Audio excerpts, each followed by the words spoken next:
पहली रोटी गाय को और आखिरी रोटी कुत्ते को। चिड़ियों को क्या डालते हो? दाना डालते हो। कुछ लोगों ने तो अपना घर चिड़ियाघर बना लिया है, इतना दाना डालते हैं, वहां पानी रखते हैं, और हमारे घर जो भी आ जाए उसे भोजन देते हैं। चींटी निकल आए तो क्या करते हैं बोलो? चींटी निकल आए तो हम आटा डालते हैं। आजकल डालते हो? ना ना ना, आजकल तक लक्ष्मण रेखा खींच, सारी मर जाएंगी, एक भी नहीं रहेगी। मैं एक प्रश्न आपसे पूछना चाहता हूं, इसका उत्तर समझने का प्रयास करना। एक जंगल है, जंगल में हरी भरी घास है। इस घास को खाने वाला हिरण रहता है और हिरण को खाने वाला शेर रहता है। तीन चीजें बताई, जंगल, हरी घास, हिरण और शेर। अगर यकायक किसी जादू से इस जंगल की सारी घास खत्म कर दूं मैं, तो कौन मर जाएगा?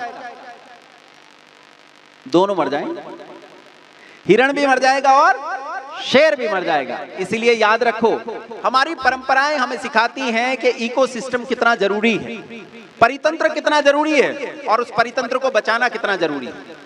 मनुष्य एक सामाजिक प्राणी है, यह परितंत्र के भीतर जिंदा रहता है। कुछ पशु पक्षी भी इसी के परितंत्र में जिंदा रहते हैं।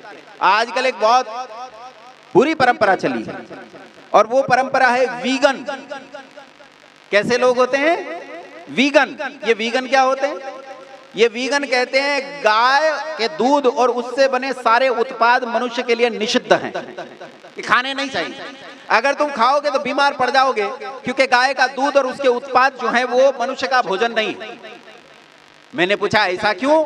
बोले देखो, गाय दूध पैदा करती है अपने बछड़े के लिए, और जब अपने बछड़े के लिए पैदा करती है दूध, तो तुम उसके बछड़े का दूध पी जा रहे हो, ये कहाँ की मनुष्यता है? ये तो बुरी बात है। तुमने कहा कितना समझदार आदमी है, कितना समझदार है। लेकिन बंधुओं ध्यान से सुनो मेरी बात, जंगल में भी गाय रहती है। हाँ के ना रहती है कि नहीं? नील गाय, गवय रहता है, गवय। नील तो गाय तो नहीं है, वो उसे गवय बोलते हैं। वो भी बच्चा जनता है, अपने बच्चे को दूध पिलाता है। कितना दूध देता है? जितना उसके बच्चे के लिए पर्याप्त है, उससे ज्यादा दूध वो नहीं देता। लेकिन हमारे घरों में रहने वाली गाय कितना दूध देती है? हैं? कुछ लोग दूर से आए होंगे, वो इस पश्चिमी उत्तर प्रदेश और हरियाणा का परिचय प्राप्त करो कि यहाँ 40 और 50 लीटर दूध देने वाली गाय और भैंस होती हैं। इतना दूध देने वाली गाय भी होती हैं। 20 लीटर 15 लीटर दूध देने वाली तो आम होती हैं। लेकिन क्या उसका बछड़ा लीटर 2 लीटर दूध पी जाएगा? पी जाएगा? 2 लीटर से ज्यादा? 3 लीटर, 4 लीटर, और रोज 10 लीटर पिलाओगे तो 2 समय पिला लो और तीसरे समय बछड़ा ले लो, कुछ नहीं बचेगा, वो मर जाएगा।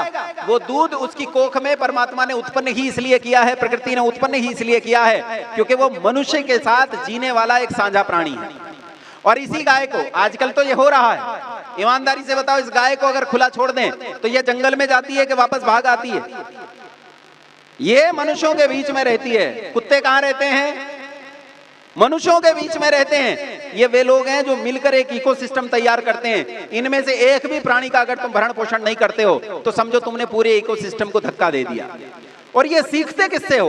ये अपनी माँ से सीखते हो, अपनी नानी से सीखते हो। ये परंपरा है। परंपराएं बहुत जरूरी हैं, और शिक्षा हमें परंपरा से प्राप्त होती है।